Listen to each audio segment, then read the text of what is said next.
నమస్తే. Welcome to RTV. నేను రాజేష్. ఆంధ్రప్రదేశ్ రాజకీయాల్లో తాను ఉన్నానంటూ మరోసారి ఎన్నికల బరిలోకి నిలబడబోతున్నారు తమన్నా సింహాద్రి. 2019 ఎన్నికల్లో మంగళగిరి నియోజకవర్గం నుండి ఇండిపెండెంట్‌గా పోటీ చేశారు. ఎంతమంది అభ్యర్థులున్నా భయపడకోకుండా ఇండిపెండెంట్‌గా పోటీ చేసి అప్పుడు కొంత ఆంధ్రప్రదేశ్ రాజకీయాల్లో చర్చకు దారితీశారు. ప్రస్తుతం తమన్నా సింహాద్రి మనతో ఉన్నారు. మాట్లాడదాం. ఆమె రాజకీయాల్లో అంటే రాబోయే ఎన్నికల్లో పోటీ చేస్తారా లేదా అంశాలని ఆమెతో అడిగి తెలుసుకుందాం. మేడం నమస్తే. మీరు రాబోయే ఎన్నికల్లో పోటీ చేస్తున్నారు. 2019లో మంగళగిరి నియోజకవర్గం మీరు ఇండిపెండెంట్‌గా పోటీ చేశారు. చాలా రోజుల తర్వాత మళ్ళీ రాజకీయాల గురించి ఎక్కడా మాట్లాడలేదు. మీరు మరోసారి పోటీ చేస్తారని ప్రచారం జరుగుతుంది. పోటీ చేయబోతున్నారా ఏంటి? మీరు అడిగిన ప్రశ్నలకి నేను చక్కగా సమాధానం ఇస్తా. నేను పోటీ చేయటం అనేది కంపల్సరీగా ఉంటదండి. First trans women in Andhra Pradesh. నేను ఎమ్మెల్యేగా 2019లో పోటీ చేశాను. స్వతంత్ర అభ్యర్థికి ఎందుకు పోటీ చేశానంటే, నేను ఆ టైంలో పవన్ కళ్యాణ్ గారికి, జనసేన పార్టీకి సపోర్ట్ చేశాను. నేను టికెట్ ఆశించాను. నాకు టికెట్ రాలేదు. సో, నేను వెనక్కి తగ్గల. అంటే వెనక్కి తిరిగి వెళ్ళిపోకుండా నేను ఇండిపెండెంట్‌గా స్వతంత్ర అభ్యర్థిగా పోటీ చేశాను. దెన్ ఇంకొకటి ఏంటంటే, ఆ టైంలో మన ఆంధ్రప్రదేశ్ ముఖ్యమంత్రి చంద్రబాబు నాయుడు గారి అబ్బాయి నారా లోకేష్‌గా పోటీ చేశాను మంగళగిరి కాన్స్టిట్యున్సీలో. ఇంకో విషయం మీరు అన్నారు, నేను ఆంధ్రప్రదేశ్ రాజకీయాల్లో లేనని చెప్పేసి. కంపల్సరీ ఉన్నానండి. నేను ప్రతిదానికి స్పందిస్తున్నాను. మీరు గమనించి ఉండరు. ఆంధ్రప్రదేశ్‌లో నేను పుట్టి పెరిగిన దాన్ని, నా ఫ్యామిలీ అంతా ఆంధ్రప్రదేశ్, విజయవాడ. నేను కంపల్సరీ రాజకీయాల్లో ఉన్నాను, ఉంటాను, పోటీ చేస్తాను. అంటే ఎందుకు అంటే 2019లో పోటీ చేసిన తర్వాత కంటిన్యూగా ఇక్కడ కార్యక్రమాలు చేయడం గాని అలాంటివేమి లేకోకుండా ఎందుకు దూరంగా ఉన్నారు? కార్యక్రమాలు చేయకుండా అంటే, నేను 2019 ఎమ్మెల్యేగా పోటీ చేసిన తర్వాత నాకు బిగ్ బాస్ ఆఫర్ రావటం, తర్వాత కొన్ని రియాలిటీ షోస్, అలాగే కొన్ని ఓటీటీ మూవీస్ అలా చేసుకుంటూ కొద్దిగా ఇండస్ట్రీలో బిజీగా ఉన్నా. కంపల్సరీ నేను విజయవాడ వస్తూనే ఉంటాను, ఆంధ్రప్రదేశ్ వస్తూనే ఉంటాను, అన్నీ చూస్తూ ఉంటాను. ఇక్కడ రాజకీయంగా ఎలా ఉంది, ప్రజలు ఎటువంటి ఇబ్బందులు పడుతున్నారు, మన ఆంధ్రప్రదేశ్. నేను ఈ మధ్య రాజమండ్రి, భీమవరం అట్లా వెళ్ళొచ్చాను చూద్దామని.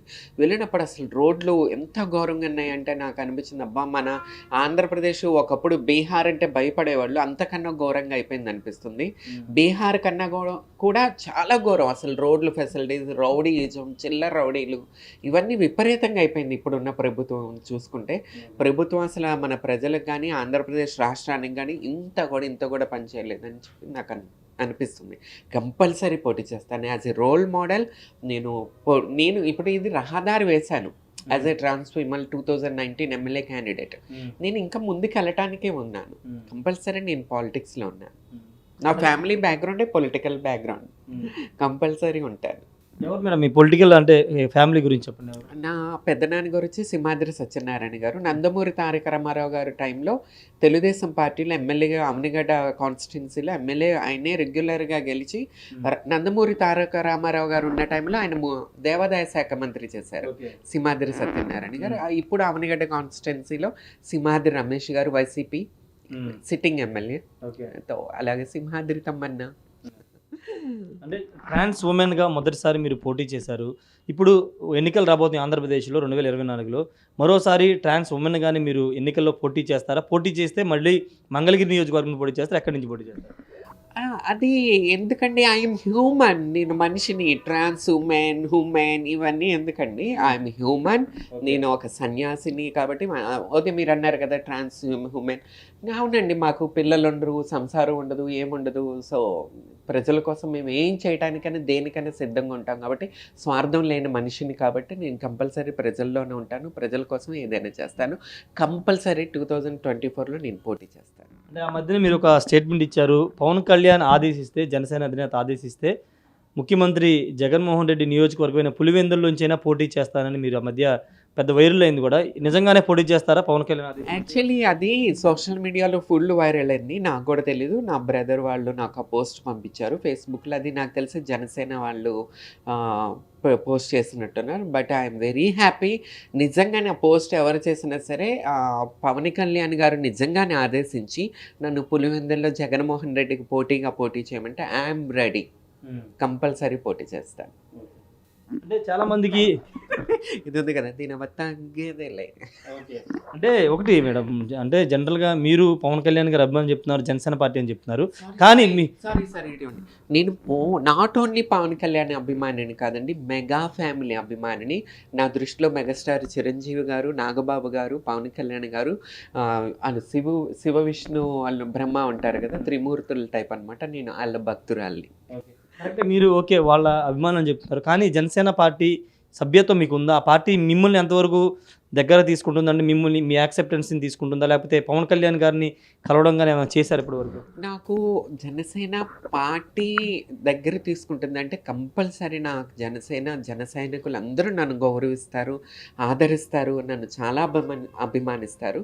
పవన్ కళ్యాణ్ గారి దాకా వెళ్ళాలని ఆయన సొంతంగా నాకు పిలవాలని చెప్పి నేను ఎదురు చూస్తున్నాను.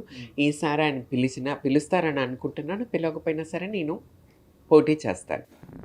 అంటే పిలవకోకుండా పార్టీ నుండి పోటీ చేస్తాను ఎలా స్టేట్మెంట్ ఇస్తారు? ఇప్పుడు అదేం కాదు కదా, మనకి పార్టీ ద్వారానే పోటీ చేయాలని రూల్ లేదు కదా. మన ప్రజల్లోకి వెళ్ళాలంటే ఏదోటి సభ్యత్వం, ఇండిపెండెంట్ స్వతంత్ర అభ్యర్థిగానే పోటీ చేసి మనం ప్రజల్లోకి వెళ్ళవచ్చు. ప్రజలు నన్ను కోరుకుంటే వీళ్ళకి ఎటువంటి స్వార్థం ఉండదు, తిను బాగా పని చేయగలదు ప్రజల కోసం, మహిళల కోసం, అన్నిటి కోసం అనుకుంటే వాళ్ళు నన్ను గెలిపిస్తే మనకి పార్టీతో ఈ పని ఉందండి, ప్రజలతో పని. ఓకే.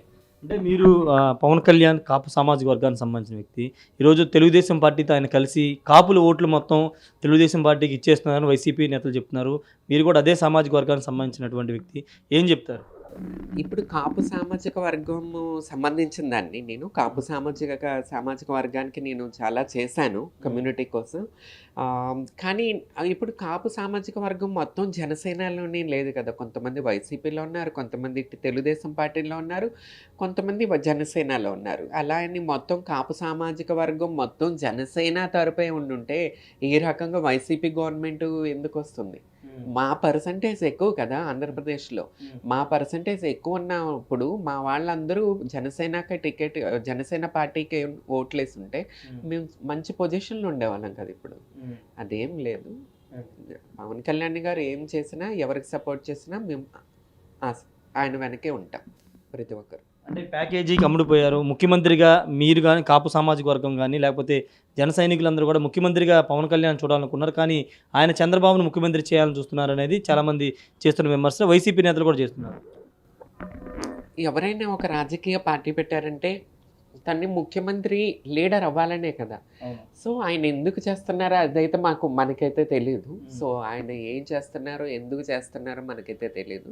సో చూడాలి. మీరు ఎలా అడుగుతున్నారు నన్ను, నేను అవే క్వశ్చన్స్ నాకు తిరుగుతున్నాయి. ఎందుకు ఈయన ఇలా చేస్తున్నారు, ఎందుకు ఈయన ఇలా చేస్తున్నారు, పార్టీ పెట్టారు, ఇంత మంచిగా ప్రజల్లోకి వెళ్తున్నారు, ఇంత యూత్ సపోర్ట్ ఉంది, ఇప్పుడు కాకపోయినా ముందు రావచ్చు. కానీ ఒక పార్టీ సపోర్ట్ చేయడం అనేది నాకు కూడా నచ్చలే. అంటే చెప్పండి ఓపెన్గా, మీకు పవన్ కళ్యాణ్ చంద్రబాబుతో కలవడం ఇష్టం లేదు. ఎందుకంటే ఒక లీడరు ఒక పార్టీ పెట్టినప్పుడు కంపల్సరీ మన పార్టీ మీద నమ్మకం ఉండాలా, మన మీద నమ్మకం ఉండాలా, మనం ముందుకెళ్ళిపోవాలి అంతే. ఇప్పుడు కాకపోతే నెక్స్ట్ టైం ఆ ధైర్యం మనలో ఉండాలి. ధైర్యం ఇప్పుడు పవన్ కళ్యాణ్ లేదంటారా? ధైర్యం లేదని అన్నాను. ఎందుకునో మరి నాకు తెలియలేదు, అర్థం కాలేదు. అంటే ఒక వైసీపీ పార్టీని ఓడించడానికి తెలుగుదేశం పార్టీతో కలిసి ఉండొచ్చు పవన్ కళ్యాణ్ గారు. అంటే ఒంటరిగా వెళ్ళటం కన్నా చంద్రబాబు నాయుడు గారితో కలిసి ఆ శక్తితో ముందుకెళ్ళి ఎట్లాగొట వైసీపీ గవర్నమెంట్ని దింపాలని ఒక ప్రయత్నించి ఉండొచ్చు. కానీ నేను ఎట్లా అనుకుంటానంటే, కానీ జనసేన పార్టీ ఇంకా గట్టిగా స్ట్రాంగ్ అవ్వాలంటే ఒక పార్టీకి సపోర్ట్ కాకుండా మన పార్టీని ముందుకు తీసుకెళ్లాలని నేను అనుకుంటాను. అంటే నిన్న నారా లోకేష్ ఒక కామెంట్ చేశారు, ముఖ్యమంత్రి చంద్రబాబు గారు ఉంటారు, పవన్ కళ్యాణ్కి స్థానం ఉండకపోవచ్చు అని ఒక కామెంట్ ఆయన చేశారు. మరి అంతే కదండి, పార్టీ వాళ్ళది, తెలుగుదేశం పార్టీ వాళ్ళది. నందమూరి తారక రామారావు గారు స్థాపించిన పార్టీ అయినా సరే ఆయన అల్లుడు చంద్రబాబు నాయుడు గారు ముందుకు తీసుకొచ్చారు కాబట్టి, సో పార్టీ ఆయన మెయిన్ది కాబట్టి మనం సపోర్ట్ చేసినా వాళ్ళ పార్టీ వాళ్ళు ముఖ్యమంత్రి అవుతారు. కానీ పవన్ కళ్యాణ్ గారిని ఎందుకు ముఖ్యమంత్రి చేస్తారు? సో వాళ్ళ పార్టీ వాళ్ళదే కాబట్టి నారా లోకేష్ గారు చెప్పడంలో ఎటువంటి తప్పు లేదు. చూశాను నేను. మీరేమన్నా అసంతృప్తిగా ఫీల్ అవుతున్నారా? పవన్ కళ్యాణ్ ముఖ్యమంత్రి అయితే బాగుంటుంది అని చాలా మంది కోరుకుంటున్నారు. మీరు కూడా కోరుకుంటున్నారా? ముఖ్యమంత్రి కాలేకపోతున్నారని బాధ ఉందా? కంపల్సరీ ఉంటుందండి. మా కాపు సామాజిక వర్గంలో ఇంతవరకు ఎవరు ముఖ్యమంత్రి అయింది లేదు. ఐ హోప్ చిరంజీవి గారే అవుతారనుకున్నాం. కానీ పవన్ కళ్యాణ్ గారు వచ్చారు కాబట్టి పవన్ కళ్యాణ్ గారు ముఖ్యమంత్రి కావాలని చెప్పి కోరుకునే వాళ్ళలో నేను మొట్టమొదటి వ్యక్తిని. కంపల్సరీ ఉంటుంది ఆ కోరిక, ఆ బాధ అనేది ఉంటుంది. కానీ ఇదే వైసీపీ గవర్నమెంట్ని దించాలి. ఇప్పుడు మన ఆంధ్రప్రదేశ్ చూస్తే తెలంగాణ ఇల్లు చూడండి, ఎవరైనా మన ఆంధ్రప్రదేశ్ రాజకీయ నాయకులు, ఆంధ్రప్రదేశ్ రాజకీయ నాయకులు హైదరాబాద్ వెళ్ళి చూస్తే మనకు సిగ్గేస్తుంది. అంత డెవలప్మెంట్ తెలంగాణ. మన ఆంధ్రప్రదేశ్ చూస్తే మనం ఎక్కడున్నాం అనిపిస్తుంది. సో అంత డెవలప్మెంట్ అక్కడ ఉంది, ఇక్కడ అసలు ఇంత కూడా మార్పు రాలేదు. కాబట్టి కంపల్సరీ వైసీపీ ప్రభుత్వాన్ని దించాలి. కాబట్టి పవన్ కళ్యాణ్ గారు